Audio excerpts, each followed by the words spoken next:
Good afternoon and welcome to another exciting episode of Echo Live, broadcasting from the Echo Live studio at the Michigan Science Center, or MySci, in beautiful Midtown Detroit.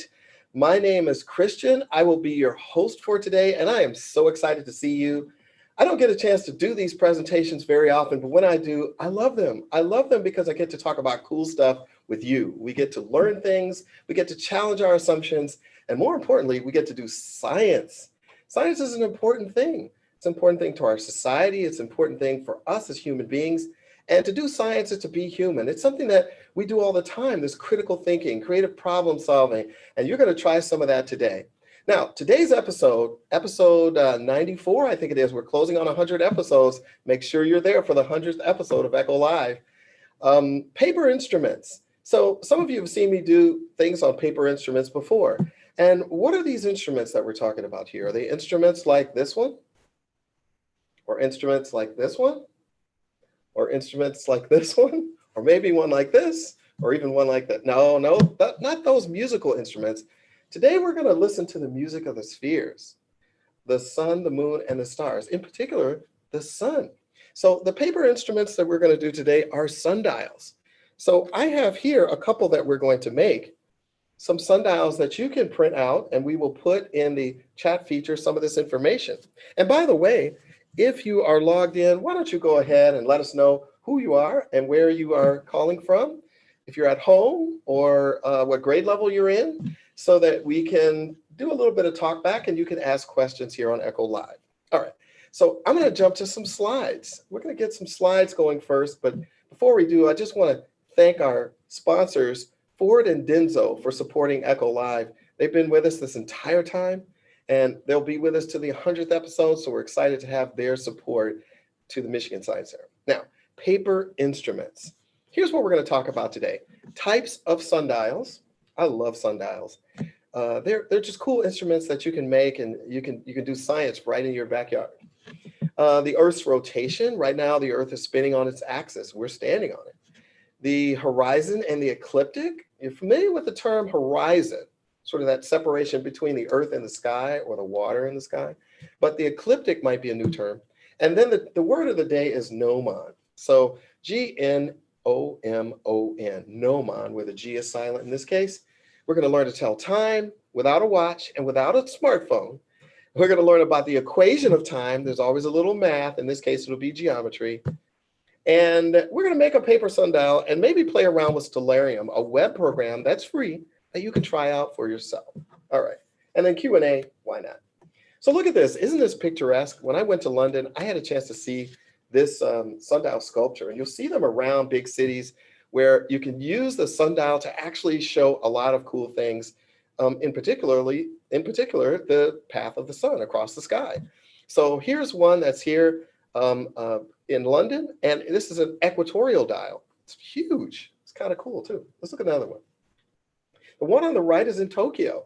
And I like this design because the sun's light actually shines through the surface and projects the hour on the surface of the sculpture.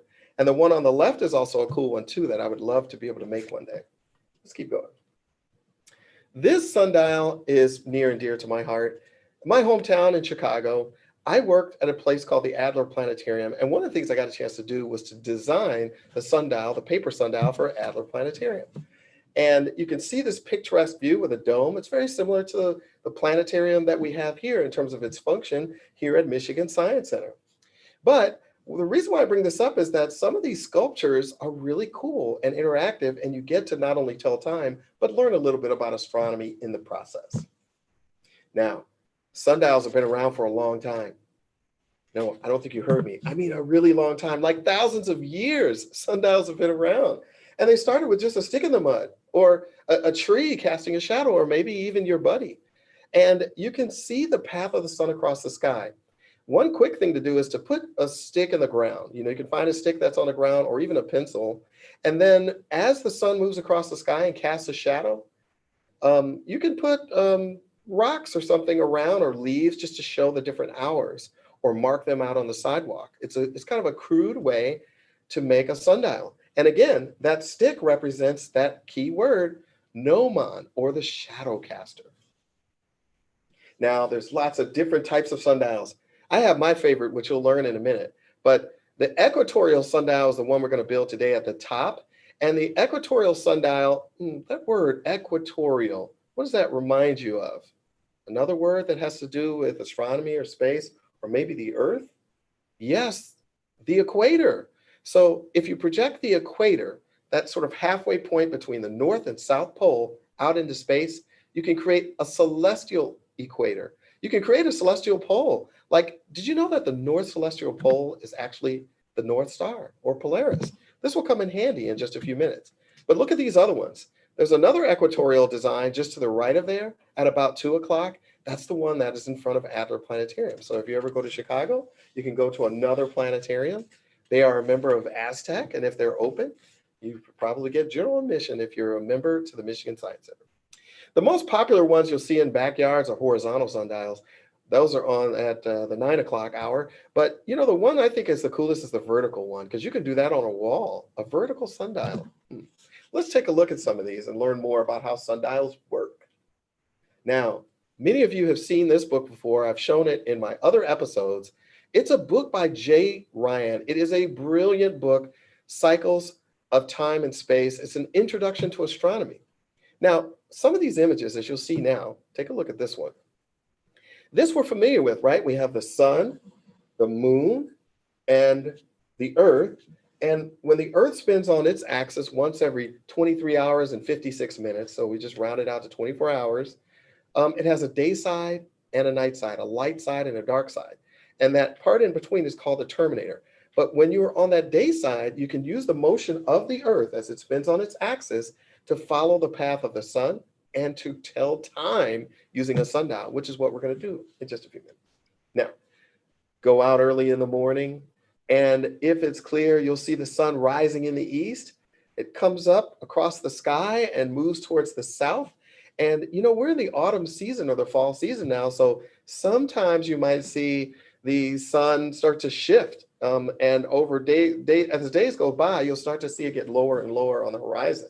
It's not as high in the sky as it was in the summertime. So it rises in the east and sets in the west. And just like that gnomon, remember, the shadow caster, you can mark out these hours as the sun appears to move, because really it's the earth turning. Now, another thing you might notice is different times of the year. Have you heard this idea of the shadows get longer? So when are the shadows really long? When do you think they might be really long? What part of the year? And when are the shadows shorter? What part of the year? Good. See, this is a way of us understanding a little bit more about the sun's position in the sky, but it's as a result of the tilt of the Earth's axis. Now let's take a look at that tilt up close. You see this? There's the path of the Earth around the sun. And as it goes around the sun like this, you'll see it maintains that spin on its axis and that tilt, where the North Celestial Pole is the North Geographic Pole is pointing to the North Celestial Pole, which is Polaris. And it goes around where you have the shortest day of the year in December and the longest day of the year in the summer. That would be the summer solstice. And what's in between? See this EQU, that prefix, that Latin prefix meaning sort of dividing things in half or bisecting something like the equator or an equatorial dial or even the equinox. Let's keep going. So here's another fun word, obliquity. Now, this might be in a crossword puzzle, but it's a hard word to say, but it represents the tilt of the Earth's axis away from the normal of the plane of its revolution around the sun. Lots of cool stuff. But all that is really just to show you this cool slide. And what do you notice here? As the orbital path of the Earth around the sun goes throughout the year, are there times in which the Earth is closer to the sun and times in which it's further away? Look to the left of your screen here. You'll see in January, it's called perihelion. That means the closest time to the sun part of the year. And then the aphelion is further away. And that's weird. It looks like we're further away from the sun during the summertime. Wouldn't you think if we were closer, we would be warmer? But if we go back one slide to the slide that represents this obliquity, this represents that tilt. And it just so happens that if we get more direct rays from the sun, it will warm the earth faster than even if it's slightly further away. So this is a kind of a really great diagram that shows you a lot about what we're looking at. Let's keep going. All right, you ready to build a sundial? This is the one we're going to build, and I will make sure that the link to this sundial is posted along with this post, and you'll get a chance to see it. And you'll be able to see a little bit more about the sundial itself and how to make it and how to print it out. Now, I'm going to print mine on, well, which one should I do first? Maybe I'll start with this one. I'm going to print mine on cardstock. Printing it on cardstock gives me a chance to make something that's a little bit more stable, which is kind of the way I want it. But you can also do this on regular paper. You just have to be really careful with how you do your folds. Remember, this is an instrument. So instruments in science are designed for measuring and modeling things, and also to extend the senses. So when you're looking through a telescope, like this small telescope here, when you look through that telescope, you're extending your sense, the sense of sight or vision.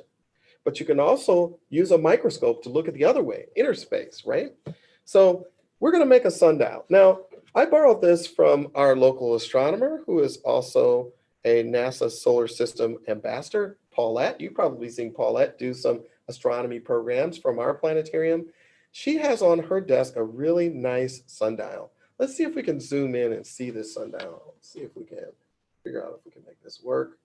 Okay, it's kind of hard to see, but do you notice the gnomon there? I'm going to wiggle it back and forth so that you can see it. There it is. So there's the gnomon, and it also has an interesting thing. What is that? Seen that before? That's a compass. So this is how we know which direction the gnomon should point. And when you have an equatorial dial like this, the one thing that you want to make sure that you do is to have the gnomon point to the North Star. And that'll orient us to our latitude here on Earth. This is really kind of fun. So to do this project, you'll need to print out the actual, here it is. This is the actual template for the sundial that we will be making. And you will need some tape, some clear tape, some scissors. You can use safer scissors if you're younger and new to scissors. And you know what? That's about all you need in order to tell time by the sun. So I'm going to just show you about cutting along these lines. You want to make sure you follow the description and what it tells you to do to kind of cut the page in half. And that allows you to be able to create the shape that you want for this particular sundial, which is very helpful. So it looks like I cut, oops, I made a mistake. I cut a little bit too far on this particular dial. So let's get another one so that we can make sure this is right for you. And that's why I put more than one. Redundancy is always important in life. So we really only want to cut to this line. It says, do not cut past here. Of course, I didn't follow directions. And then I'm going to cut on the other side like this. And notice what we're going to do. We're going to fold along the dotted line rather than cut along the dotted line, which I did. See, that's why it's good to watch me do it. Then I can make the mistakes that you don't have to make. So when we fold it like this, we're doing this because we're trying to create an angle. Again, we want that angle to represent our latitude.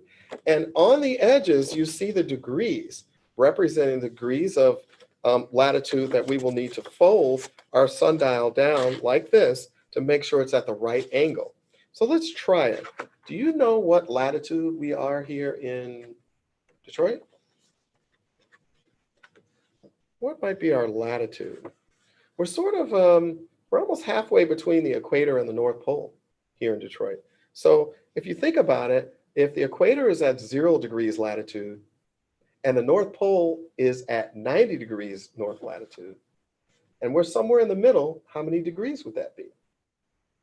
Remember using a protractor? Or you could just divide 90 by 2 and get to 45. All right, so we're actually somewhere between 40 and 45 degrees north latitude. So because this doesn't give us our actual latitude, I'm just going to try to fold this very close to that 40, between 40 and 45. You see how I did that? And it created a nice little seam. And then when I fold this along this dotted line back, you'll notice how I'm creating almost a little ramp. See how cool that is? That's really easy to do. And this is what I was talking about, like a protractor. Protractor is 180 degrees that allows you to do degree measure. If I do the exact same thing on the other side, I can make this work. Now, these are already marked, so you don't have to do anything fancy to get it the right shape. So this way, I can make sure it's the right shape without too much drama. And just start to fold it back so that I can make sure that I have my lines just about perfect. See, I'm not as good at folding as I used to be, but you know what? Sometimes you need to do things a couple of times to get it perfect. There we go. That's a lot better. Now you see how this is working. Now the cardstock makes this a lot more dramatic. I have a really nice sort of wedge shape. And remember, a wedge is a simple machine. You learned that in one of the earlier episodes. Then I use this tape to tape it down the way I'd like it. And I want to make sure it's as lined up as possible on one side, as you see there. And then I'm tape the other like this. Well, what do I have now?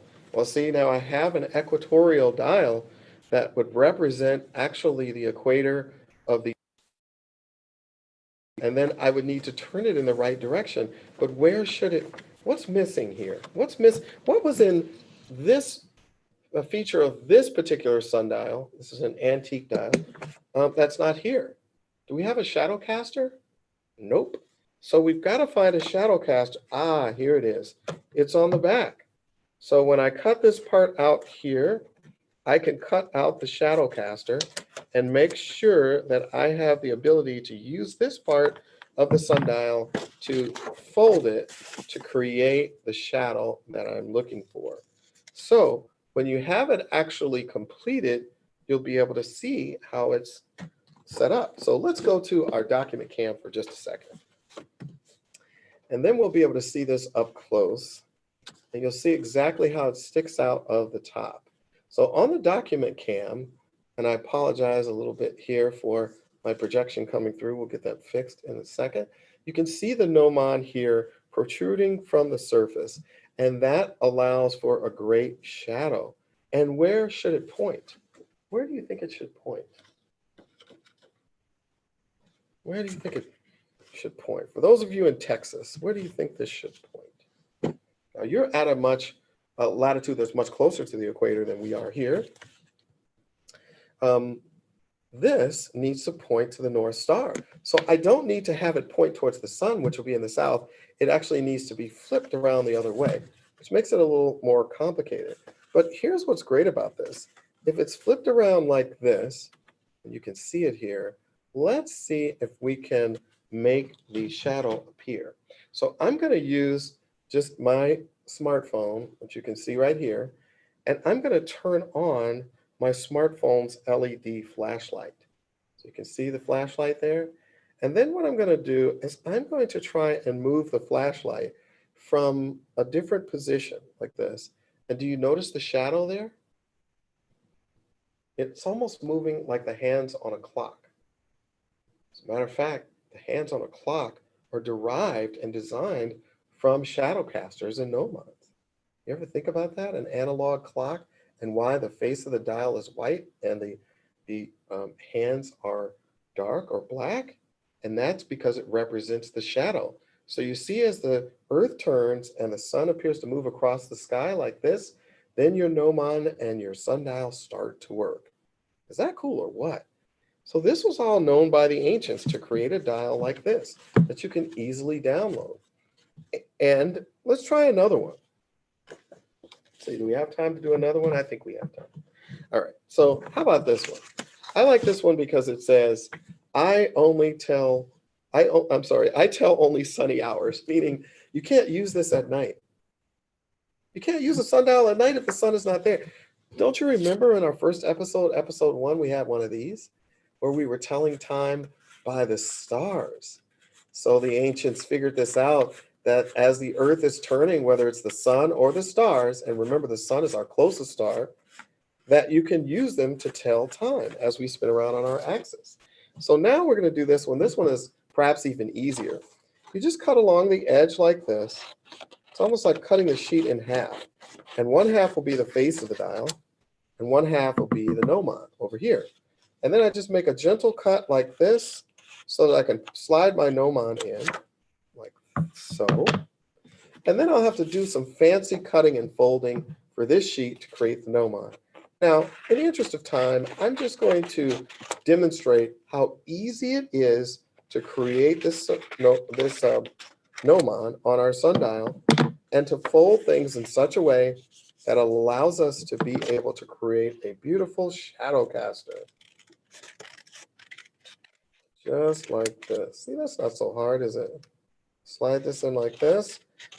And then eventually what I will do is I'll fold these together and slide the gnomon, this part here that's going to point to where? Polaris, the North Star. And I will get something that looks like this. See how easy this is to do? I'll flip this over just for fun. Made it a nice backdrop. And there it is. I tell only sunny hours. It's telling you what to do. And here are the hours, 6 a.m. and 6 p.m. So if I point this towards the North Star and I take my smartphone again and I bring up my flashlight, what can I see? I can see the shadow going across, just like you would see the sun moving across the sky in horizon astronomy. Now, remember that book by Jay Ryan where we talked about if the sun is lower on the horizon like this, the shadows get longer? So I'm moving my smartphone up and down, really high in the sky and really low in the sky. And you can see those shadows change length. Isn't that cool? So when the sun rises in the east, like this, and comes across, and then sets in the west, you can see the dials working. This is a fascinating instrument that you can use, and it's so simple. You just need to download the templates, cut them out as carefully as you can, and you can create two beautiful sundials that can be used anywhere in the northern hemisphere. That's where they're set. So let's go back to our PowerPoint for a second because we're going to learn a little bit more about sundials. And if you have any questions, just go ahead and put them in the chat and see if we can come up with some interesting things. So here's what you can see with this version. It's a variation on a theme. The autumn here that you can see on the left, autumn and winter, when the sun is lower in the sky, you can use a pencil. And the pencil on the thinner paper, the sun's light will actually project through the paper, and notice the shadow is underneath. Isn't that cool? And then when it crosses the plane on the equinoxes, it goes to the other part of the dial, the top face of the dial, and the shadow now is cast by a pencil down on the surface of the sundial in spring and summer because the sun is higher in the sky.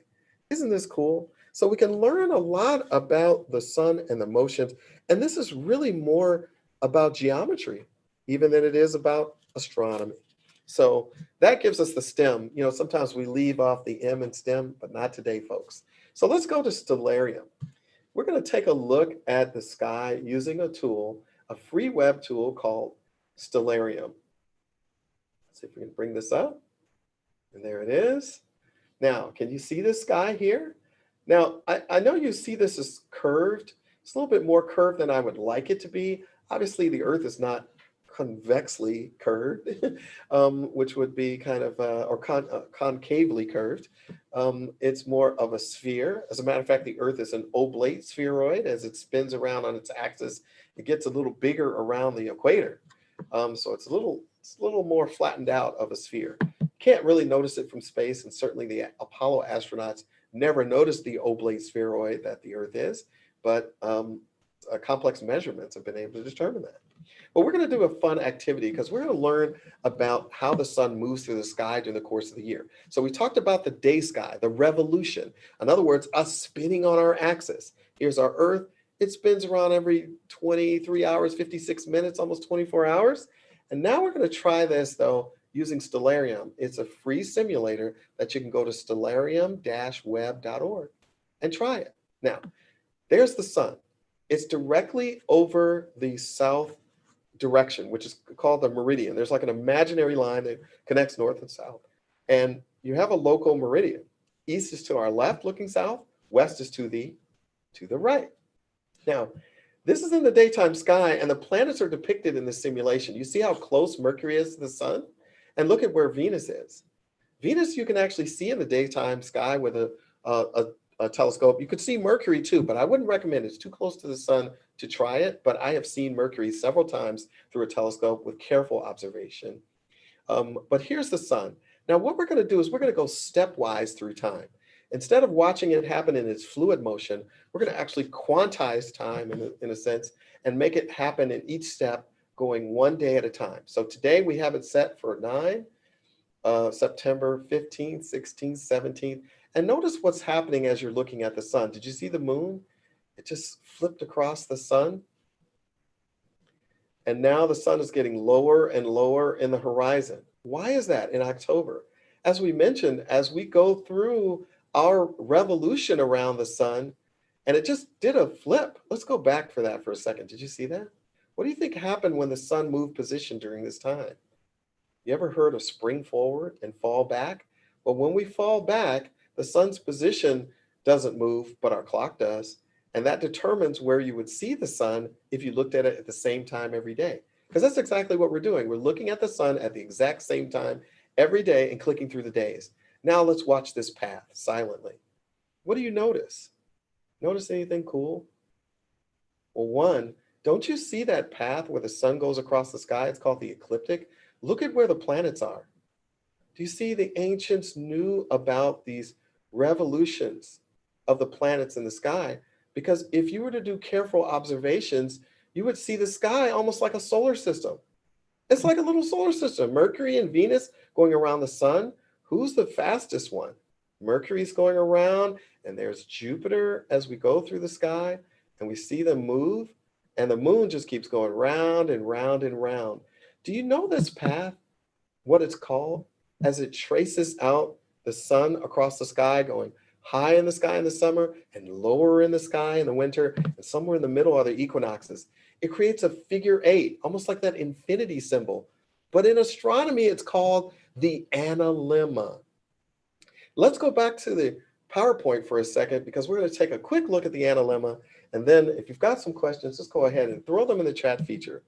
Let's look at some interesting things here. Here's the analemma in the sky. Now, this particular view of the analemma in the sky is one that represented the analemma that was taken in the year 2011 from Washington, D.C. Now, look at it move up and down, just like we saw in Stellarium. And can you see the dates on September 23rd, which represented the equinox, and December 22nd, representing the winter solstice, and then back up where the orbit gets faster, closer to the sun, and now we're moving further away from the sun in summertime, but the tilt of the Earth's axis creates those direct rays that allows it to be warmer. But take a look at the left side. You see this elliptical orbit where the sun is kind of off to one side? It's called a foci. And this represents the Earth's path around the sun. It is not circular. It's nearly circular, but it's actually an ellipse, or kind of like an oval shape with the sun at one of the focuses or one of the foci. So this gives you an idea of all the cool stuff that's happening in your sky that tells us not only about the Earth, not only about the moon, not only about the sun, but about all three of them working together to create these beautiful pathways in the sky. And I have to say, the analemma is one of the most interesting things that I've found in astronomy, because it's just beautiful to watch the sun. And if you learn how to take photos, that people do astronomical images, they have taken pictures online that you can find of the analemma. Now let's go to a couple of other slides as we wrap up, and I'll see if there are any questions that are coming through here for us, because this is my favorite sundial of all. It's called an analemmic sundial. It uses the analemma and its position of the sun in the sky projected down here in the form of these months that are like little boxes. So it's kind of like a hopscotch box of a sundial in which each letter represents a month: January, February, March, April, May. And it goes around like this in this human sun clock. And you stand on that month that you're in at the time, and then you become the gnomon. You are the shadow caster marking out the patterns of time. Isn't this really cool? So I really hope that you've enjoyed this opportunity to talk a little bit more about astronomy using paper instruments and some of the cool things we have here that we've made. We've made a star clock. Remember the star clock? We've made a moon dial. Remember this fancy moon dial that we did on episode 2 and or part 2? And then now we have these sundials that we've made that are also really cool for us to try out for our process today. So if you have any questions, go ahead and put them in the chat feature. But this is a good time for us to thank our sponsors. You know, it's a lot of work, especially during COVID-19, to keep an organization like us afloat. As a nonprofit 501c3 organization, we do a lot of work to try to connect to our community, trying to put you at the center of science here at the Michigan Science Center. But we could not do it without the generous support of our sponsors, Ford Motor Company and Denso. They have been our sponsors from the beginning. They continue to support us, and we are happy to connect with you wherever you are in Michigan or in Texas or wherever you might be, even in Canada, looking at this wonderful show. We really appreciate you tuning in, and we look forward to seeing you next time to come back. Remember, our schedule is Tuesdays and Thursdays right now, 2:30 p.m. Eastern Time. And this is we're currently in daylight time, so Eastern Daylight Time. And you'll get a chance to check us out here on Echo Live. My name is Christian, and see you next time.